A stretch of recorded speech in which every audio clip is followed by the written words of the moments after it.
നിങ്ങളുടെ ടെൻഷൻ ഒഴിവാകാനും ഞാനൊരു ദുആ പഠിപ്പിച്ചു തരാം.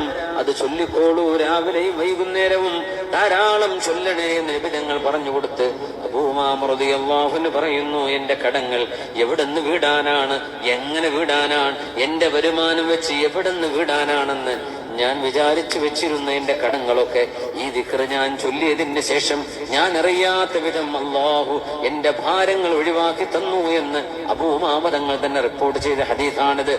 اللهم إني أعوذ بك من الهم والحزن وأعوذ بك من العجز والكسل وأعوذ بك من الجبن والبخل وأعوذ بك من غلبة الدين وقهر الرجال. അല്ലാഹുവേ, ഞാൻ നിന്നോട് കാവൽ ചോദിക്കുന്നു റബ്ബേ, മിനൽ ഹമ്മി വൽ ഹസൻ, അല്ലാഹുവേ ടെൻഷൻ വരുന്നതിൽ നിന്ന്, സങ്കടത്തിൽ നിന്ന് എന്നോട് കാവൽ ചോദിക്കുന്നു റബ്ബേ. വഅഊദു ബിക മിനൽ അജ്സി വൽ കസൽ, റബ്ബേ നിങ്ങളുടെ